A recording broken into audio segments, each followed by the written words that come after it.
Here are 10 signs that you may be suffering from emotional neglect in your marriage. Sign number one is feeling alone frequently. So although your partner might be next to you physically, they might be with you in their home, you might be sitting next to them, but even when you're with your partner, you feel like you are alone. You feel like there's this distance between you and them. Sign number two, surface level conversations. So conversations rarely go into depth. There's no emotional exchange and there's no meaningful outcomes, I guess. So conversations are very surface level, errand type of talk. It's only, did you do this, or what are you doing tomorrow? And that's it. So there's no sharing of emotions, there's no sharing of vulnerabilities. Sign number three is lack of support. So during times when you needed your partner's emotional support, they weren't there for you, and this is an ongoing occurrence. You might be going through some difficulties, maybe going through a season of depression or sadness or worry, stress, and you communicate that, but they don't show up for you the way you would like. There's probably invalidation here. So if you do bring it up, they tell you, why you're even worried about that. It's nothing. I told you don't do this. So they start lecturing you, and then you feel unsupported. Sign number four is rarely or never receiving compliments or expressions of admiration from your partner. So what you hear more often than the expressions of admiration and appreciation is lectures and criticism. So your partner is on a focus, or there's a focus of catching you doing something wrong rather than calling you out on what you're getting right? So there's a lack of sharing compliments, whether it's for your physical appearance or the stuff that you do in the marriage and in the family. It's not appreciated. You don't feel appreciated. Rather, there's more criticisms, so you feel like there's an imbalance there. You get told off or you get called out for all the stuff that you get wrong, and you don't feel appreciated for the stuff that you do right. Sign number five is difficulty connecting on an emotional level, making you feeling isolated. You feel isolated. So there's no emotional bond or emotional connection. Rather, emotions are used against you. You feel like it's not safe to talk about how you really feel deep inside. So you're forced to suppress. You're forced to, not share those feelings with your partner. And when you bottle it all up, it can turn into resentment.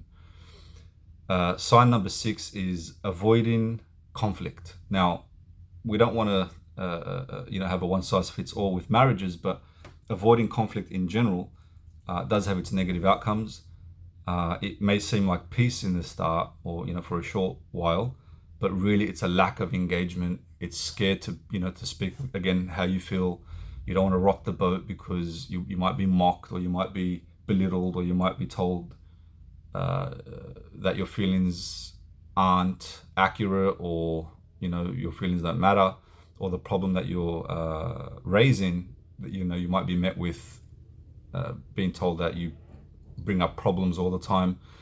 So then you avoid conflict. So what happens again is that you suppress things, and every time you suppress, it's going to be turned into resentment later on. It's going to blow up later on. Sign number six is not feeling understood. So you don't feel understood by your partner when you speak. You feel like they're constantly misunderstanding you. You don't feel known by your partner. It's as if they don't truly see you. So they don't show interest in your day-to-day. They don't show curiosity in your answers when you are speaking. So they're always distracted. You might be talking to them about what's exciting you, or what you're scared about, or what you're happy about, and they're not really showing or reciprocating interest. So you don't feel known. You feel like you're drifting apart or drifting away from your partner, and that they don't understand you. They don't know who you really are on a deep level. And this happens a lot when couples, after they get married, after they have children, and life gets the best of them, they tend to drift apart in this area here of not knowing who their partner is currently. Okay. And couples can stop sharing about their lives once they've been met with dismissiveness and been shut down. So that's sign number 7. Sign number 8 is a lack of quality time. So there's a lack of quality time together where both partners are physically and emotionally present with each other without any distractions, without any gadgets, without any devices, and without any children, and without any interference with anything. This can cause feelings of emotional neglect as well, right? You feel like you're not a couple anymore. You're just parents clocking on and clocking off, doing the routine, and there's a lack of that quality time. Sign number 9 is your feelings are constantly being dismissed. So emotional neglect is where you're constantly being dismissed, minimized, or invalidated, okay, by your partner. So you might say, I feel upset about something. It's dismissed. It's not taken seriously. You might say, I'm angry about something, or I'm annoyed about something. Then it's taken as it's minimized. It's not that bad. Why are you feeling that way? Or you might even be gaslit, where you're told, or you're met with them making you question your own perception, right? So you might express how you feel, and then you're met with defensiveness, and then you end up saying sorry, or you end up apologizing for expressing those feelings. For example, you might say, I'm upset, and then they might respond with, or react with, you don't appreciate anything, all you do is bring up problems, and then after that you're left with apologizing, and then shortly thereafter you're thinking, wait a minute, I brought up a problem, there was a reaction, and I ended up apologizing when I'm the one that came with the complaint. So this causes a massive imbalance as well, and causes emotional, you feel like you are being neglected emotionally. You're left with all these emotions that you don't know where to go with them. You don't know what to do with them. It's not safe for you to speak with your partner about these emotions and these problems, because it always ends up backfiring, and you end up apologizing, leaving you feeling emotionally deprived. And sign number 10 is rarely initiating affection. So in these marriages, there's no hugs, there's no kissing, there's no cuddles, there's no romantic gestures.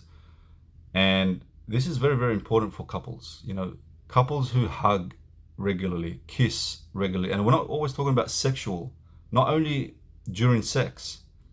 We're talking about just intimate hugs, kisses, cuddling, holding hands, and even flirtatious behavior, but outside of the bedroom. This can make you feel also emotionally neglected. What are the outcomes of being emotionally deprived and neglected? There will be a lack of trust in the marriage, right? It's dangerous when there's emotional deprivation. You are deprived from receiving the human need of emotional support in your marriage. That's why we get married. That's one of the objectives of marriage, right? Is to feel that support from your spouse. The outcome of that is this lack of trust, a trust that, I can't feel secure with you. I don't feel safe with you to express who I really am with you, because, you're going to react and stuff like this. So it actually erodes trust. It damages self-esteem. It impacts your self-esteem, unworthiness, feelings of unworthiness, and low self-worth. You'll feel alone. You feel like a burden in the relationship, and it will impact your mental health. Usually people who are in relationships that are where there's emotional neglect and deprivation, this leads to resentment, it leads to loneliness, it can cause depression and anxiety and low self-esteem. So I hope you found this video to be helpful. Leave a comment in the comment section if you would like to discuss this further, and I'll see you in the next one.